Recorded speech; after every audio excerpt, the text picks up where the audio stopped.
In tonight's program, we enter the realm of tāne mahuta. Ka tomu atu ki roto ki te wao nui a tāne.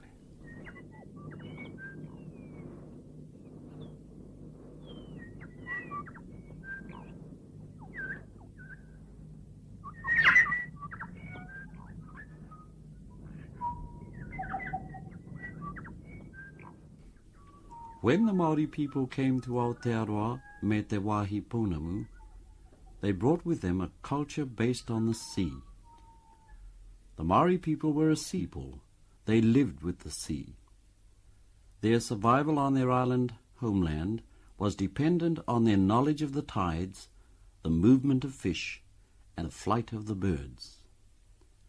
When the Māori journeyed to Aotearoa, they settled along the coastlands and continued the lifestyle of the fishermen.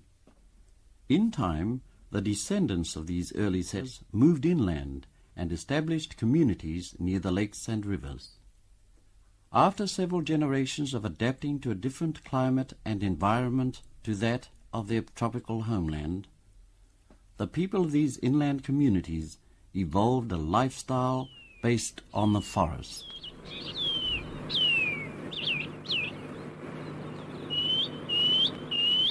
Ariki pohoi tere ko tia te pū, wai hoi ko nei ko tia te kauru, wai hoi ko nei e ai hoki au ko te unua te tuhi. Ki hai tae ki ngā pū, ki ngā wānanga, ki ngā tauera.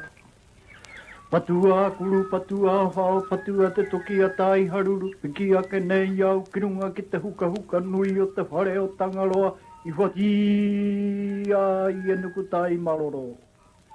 E nuku tai maroro pera hoki rā ko au ko hine tua hoanga, kimi ana, hāhau ana I te whānau rātā, rātā I mate atu ki piko piko I whiti. Mate maranga mai ko whiti nuku te tatau rāna. Pāno, pāno, hara mai te toki, haumi e, hui e, taike e.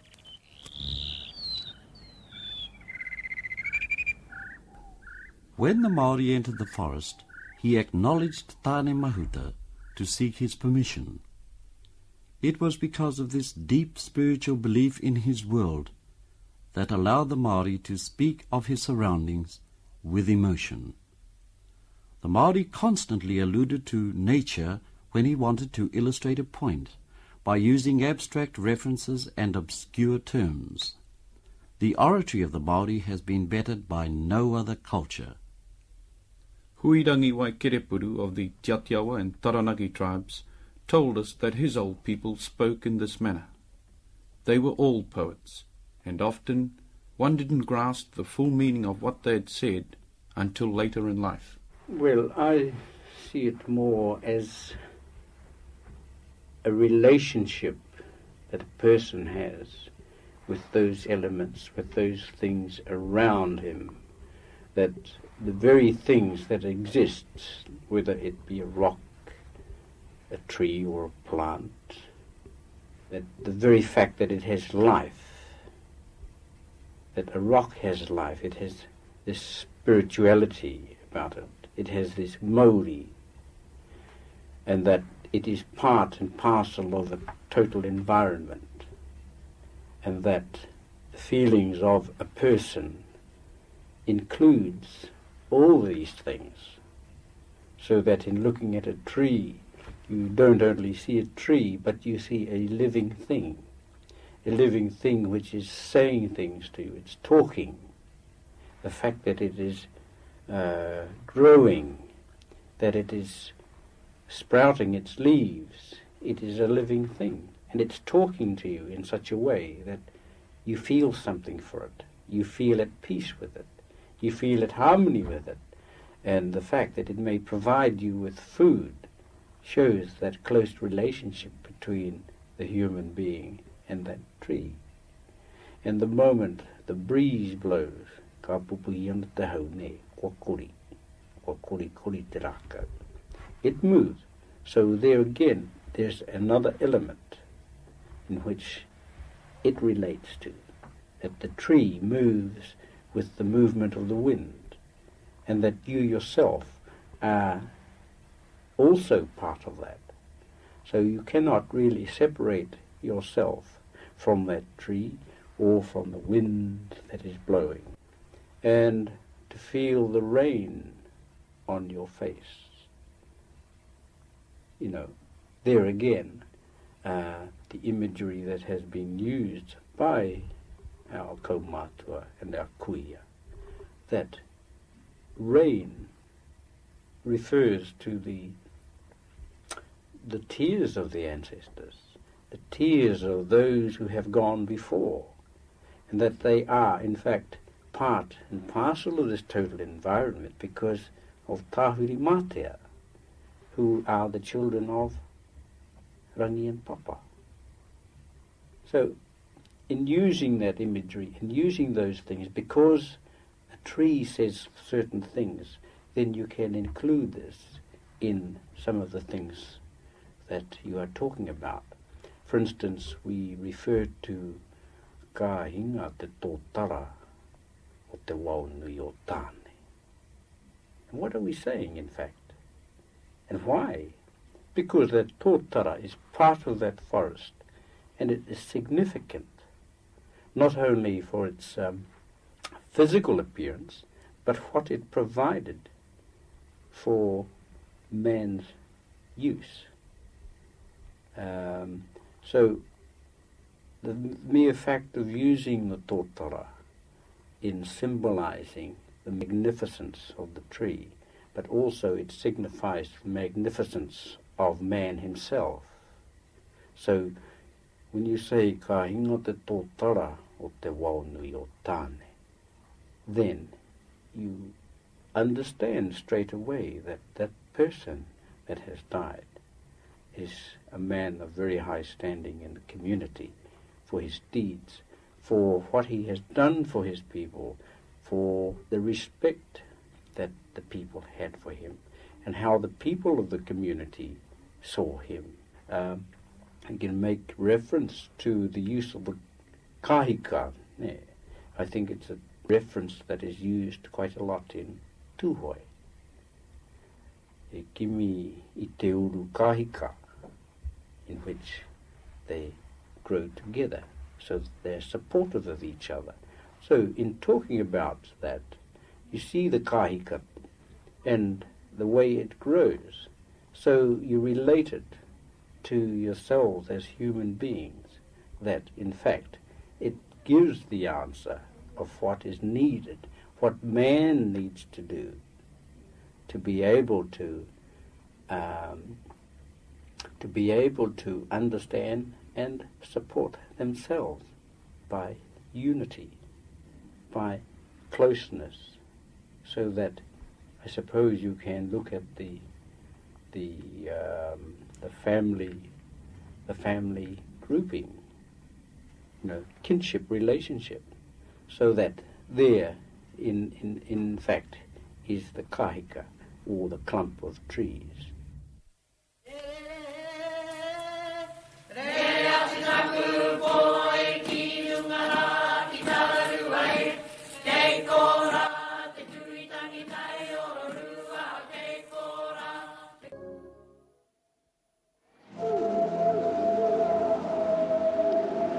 Māori are descended from the gods, the ancestors, right down to the present day, and that connection connects them to the natural world.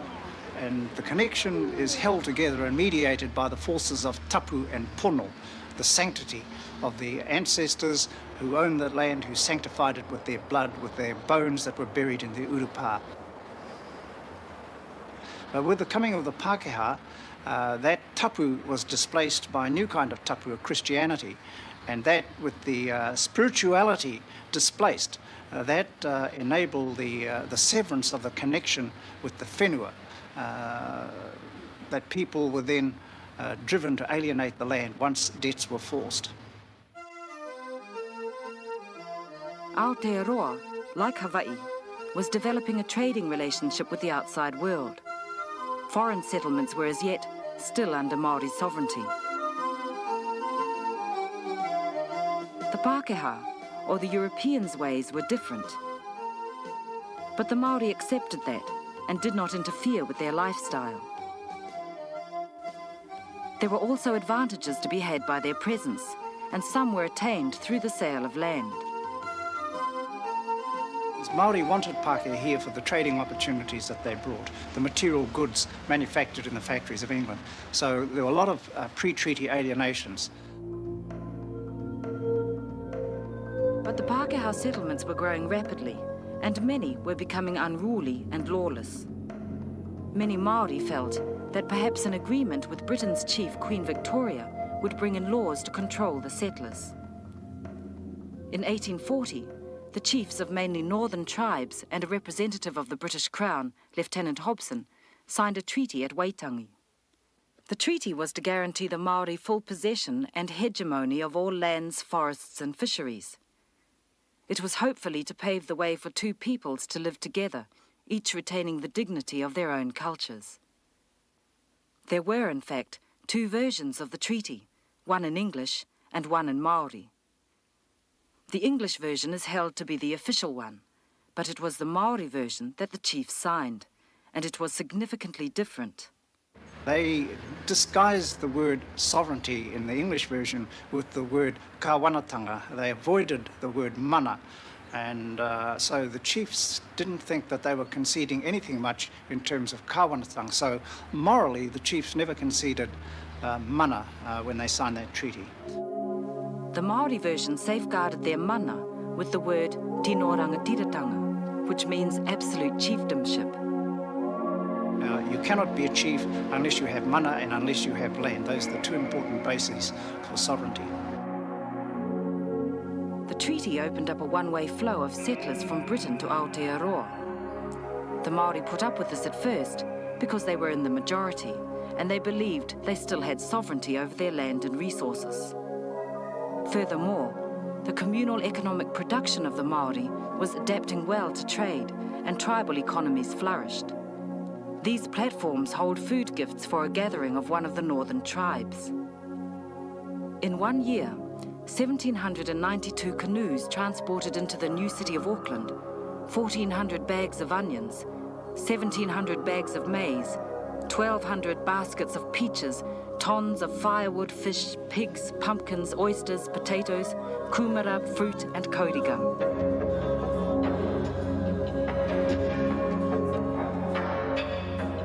In 1842, a Wellington bank manager estimated Māori wealth to be £150,000, no mean sum in those days. Māori reinvested the money in flour mills and ships, and by 1849, they owned 49 flour mills and 86 ships. The basis of the Māori economy, of course, was land. However, with the arrival of a new Crown representative, Governor Grey, land alienation began to step up, and the Māori economy crumbled. Between 1848 and 1860, he bought almost the whole of the South Island for £14,500. He was like the mafia. He made them an offer that the Ngāi Tahu couldn't refuse. He went down there and said, "Sell me your land." The ancestor said, no, we won't sell you. We need this for our future generations. And he said, "Well, if you don't sell me the land, I'm coming down here with the soldiers." Whereupon they said, "Okay, we'll sell you the land, but 1/10 of the sales must be reserved for our future generations." Now, that 1/10 was never reserved. It was stolen by Governor Grey's land commissioners. The North Island was a different matter. By 1860, 7 million acres had been purchased by the Crown, and thereafter, the Māori dug their feet in and said no more.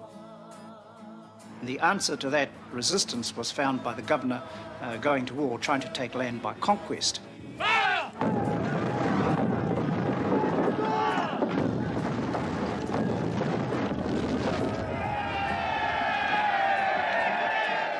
The British Imperial Army was called in, beginning one of the bloodiest episodes in New Zealand history.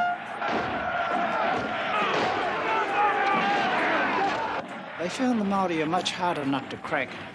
They were badly mauled at battles like Puketakauere in Taranaki, at Ranginui, they were badly mauled again, and they were beaten badly at Gate Pa by Ngāi